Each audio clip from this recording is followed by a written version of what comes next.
Shalom, selamat hari Rabu wanita Deborah yang dikasihi Tuhan. Selamat kembali kita berbakti di dalam kasih Tuhan pada hari ini. Sebelumnya mari kita berdoa terlebih dulu. Bapa di surga, kami bersyukur buat kesempatan hari ini masih boleh bisa berbakti bersama-sama. Tuhan, urapi kami kalau sebentar kami mau dengar firman-Mu, biar firman yang kami dengar boleh menjadi berkat bagi kami semua. Di dalam nama Yesus kami berdoa. Amin. Tidak terasa ya ibu-ibu, hari ini kita sudah berada di bulan yang kedua di tahun 2023. Di tahun 2022 yang lalu, saya, keluarga kami juga ada satu doa yang sudah dijawab oleh Tuhan. Kami sungguh bersyukur kepada Tuhan. Mungkin ada juga ibu-ibu yang doa-doanya sudah dijawab, tapi mungkin juga ada yang ibu-ibu doanya belum dijawab oleh Tuhan, dijawab atau belum dijawab. Tuhan Yesus tetap baik di dalam hidup kita, karena Dia punya waktu yang tepat untuk menjawab setiap doa-doa yang kita naikkan. Puji Tuhan, hari ini kita akan belajar satu tema firman Tuhan, yaitu hidup yang diubahkan.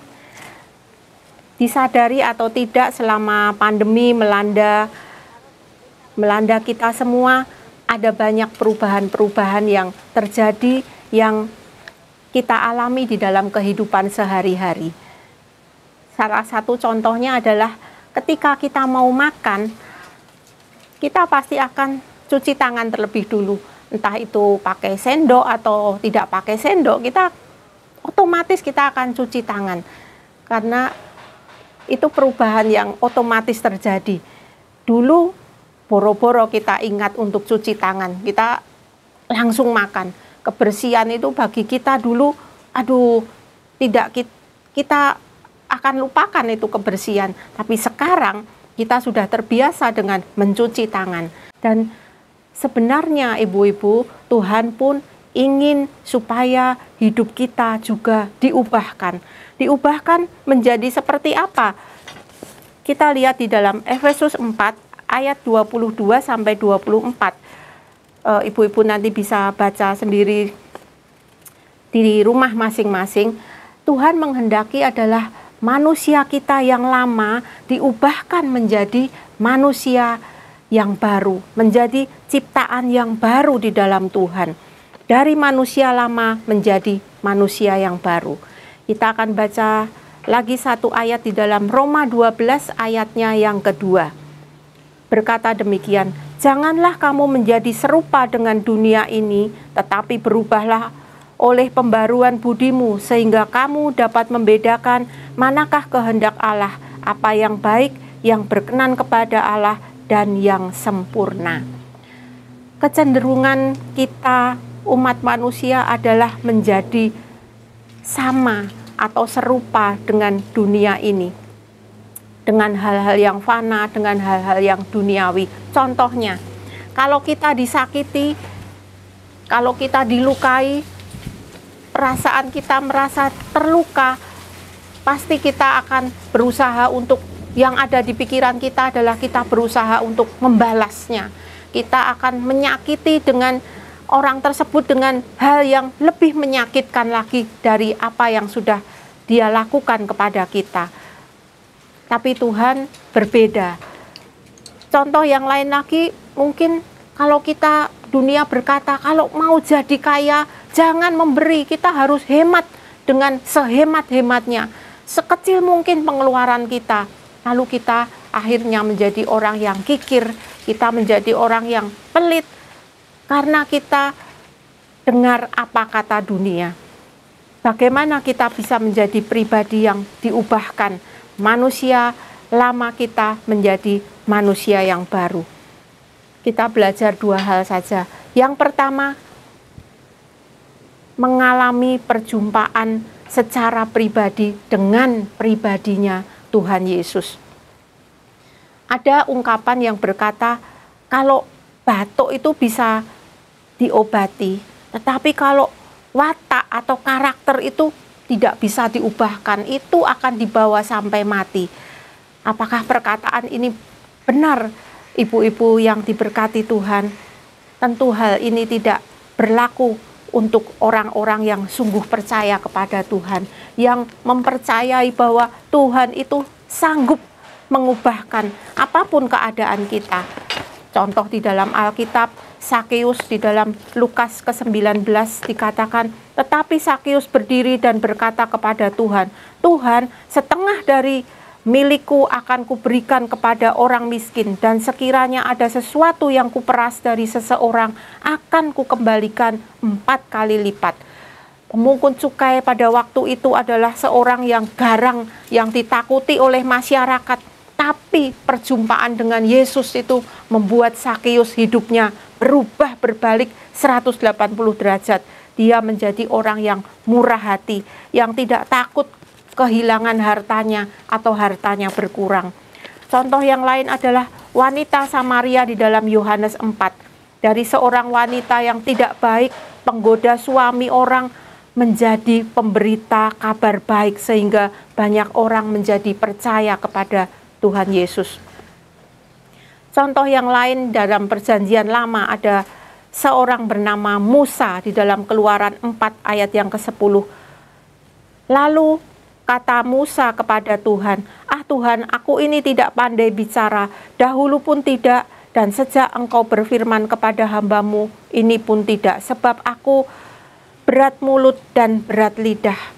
Musa adalah seorang yang tidak pandai bicara, dia mungkin terbata-bata kalau ngomong, gagap dia kalau bicara, tapi ketika dia berjumpa dengan Tuhan, Tuhan mengutus dia, menyuruh dia untuk membawa keluar bangsa Israel dari tanah Mesir yang tidak sedikit, kurang lebih 2 juta, belum termasuk anak-anak dan wanita. Dia diberi kesanggupan oleh Tuhan. Tuhan sanggup mengubahkan ketika berjumpa dengan Allahnya pada waktu itu.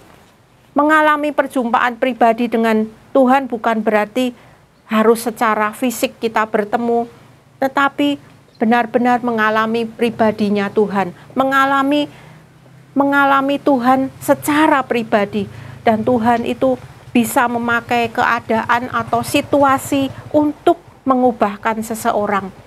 Saya pernah dengar cerita dari seseorang, dia adalah seorang yang belum percaya kepada Tuhan, tapi dia punya kepandaian, dia seorang yang pinter, yang pandai, dan orang yang pinter itu biasanya tidak mudah untuk percaya kepada Tuhan.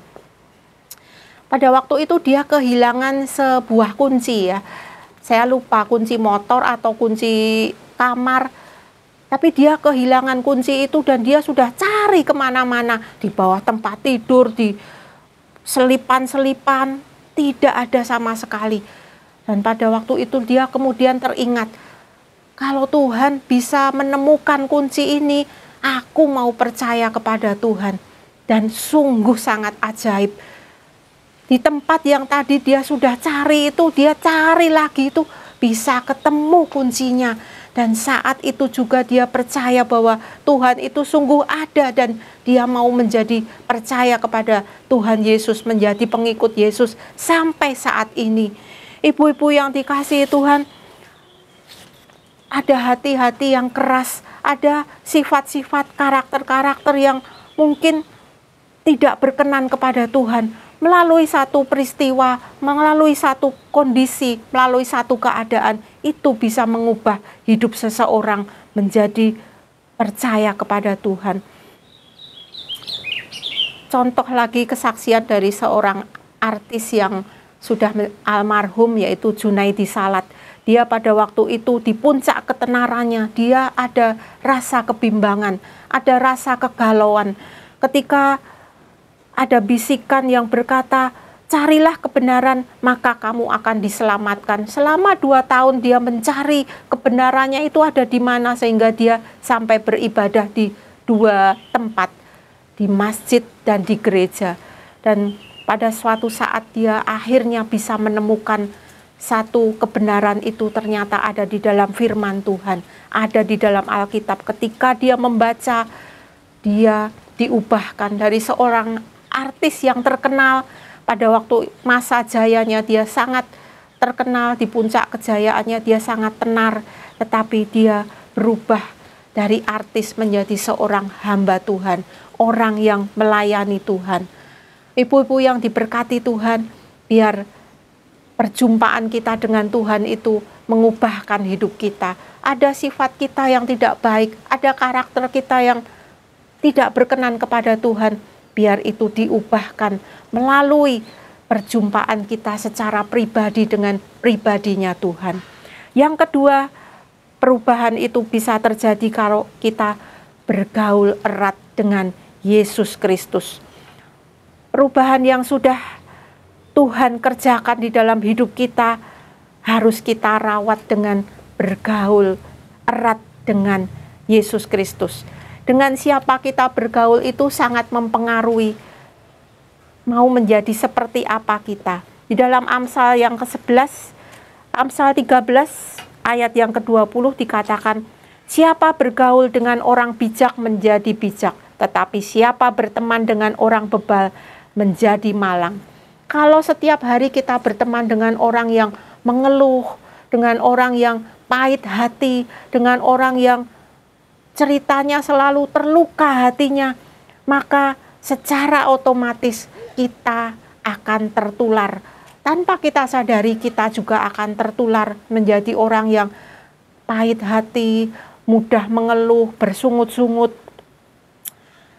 Kita akan menjadi seperti apa yang kita sembah. Di dalam Mazmur 115 ayat yang ke-4 sampai 8, di situ dikatakan, berhala-berhala mereka adalah emas, perak, buatan tangan manusia, mempunyai mulut tetapi tidak dapat berkata-kata, mempunyai mata tetapi tidak dapat melihat, mempunyai telinga tetapi tidak dapat mendengar, mempunyai hidung tetapi tidak dapat mencium, mempunyai tangan tetapi tidak dapat meraba, mempunyai kaki tetapi tidak dapat berjalan dan tidak dapat memberi suara dengan kerongkongannya. Seperti itulah jadinya orang-orang yang membuatnya dan semua orang yang percaya kepadanya. Menyembah berhala, maka kita akan menjadi sama seperti berhala-berhala yang kita sembah. Menyembah Yesus, bergaul karib dengan Dia, maka kita juga akan tertular karakter Tuhan Yesus. Membuat hidup kita juga akan mempunyai nilai-nilai seperti yang Tuhan Yesus punyai. Karakter-karakternya akan tertular di dalam kehidupan kita. Karena lama-kelamaan kita akan menjadi serupa. Saya dan suami saya sudah 32 tahun hidup bersama, berumah tangga.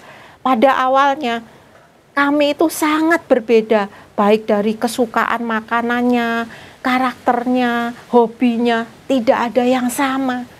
Berbeda sama sekali. Tapi karena kita tiap hari bersama-sama, tiap hari bareng-bareng, lama-kelamaan sampai 32 tahun tanpa kita sadari, loh kok kita sekarang makanannya dia suka, saya juga suka, hobinya bisa sama-sama suka tenis, pemikiran-pemikirannya loh kok bisa sejalan, bisa sepemikiran, karena kita bergaul karib, bergaul erat satu dengan yang lain, maka itu bisa menjadi sama. Tadinya tidak ada yang sama, lama-lama bisa menjadi ada kesamaan. Meskipun ada waktunya, ada prosesnya, tidak instan, tetapi kita bisa menjadi serupa dengan Tuhan Yesus kalau kita bergaul karib dengan Dia. Apa yang Yesus suka, kita juga suka. Apa yang Yesus suka lakukan, kita juga suka melakukan. Apa yang Yesus benci, Dia benci dosa, tapi bukan benci orangnya, kita juga benci dengan dosa. Karakter apa yang kita tidak punya? Apa yang masih mau kita rubah dari dalam hidup kita, yang tidak baik yang mau kita rubah? Bergaul kariblah dengan Tuhan Yesus, maka karakter yang mulia, karakter yang baik itu akan diberikan di dalam hidup kita. Meskipun tidak instan, sedikit demi sedikit, Tapi lama-kelamaan kita akan menjadi sama seperti karakternya Tuhan. Karakternya itu akan tertular di dalam hidup kita. Tidak instan tapi berproses. Punyailah kebiasaan yang dibangun setiap hari bersama dengan Tuhan. Punyailah kebiasaan untuk bergaul karib itu dengan Tuhan itu, cintai firman-Nya setiap hari. Lakukan firman-Nya yang kita baca itu sedikit demi sedikit. Mungkin tadinya sulit, lama-lama menjadi terbiasa. Lama-lama kita menjadi sudah terbiasa melakukan apa yang Tuhan kehendaki di dalam kehidupan kita. Mungkin kita ibu-ibu juga ingin merubah, suaminya ingin supaya suaminya berubah, anaknya ingin supaya kok karakternya tidak baik, menantunya kok sifatnya tidak baik. Mulailah berubah dari diri kita sendiri. Bergaul kariblah dengan Tuhan kita Yesus Kristus, maka pelan-pelan, lama-kelamaan orang-orang yang di sekitar kita juga akan diberkati melalui perubahan-perubahan hidup kita, dan mereka pun akan menjadi orang-orang yang diubahkan seturut dengan kehendak Tuhan. Tuhan Yesus memberkati kita. Amin.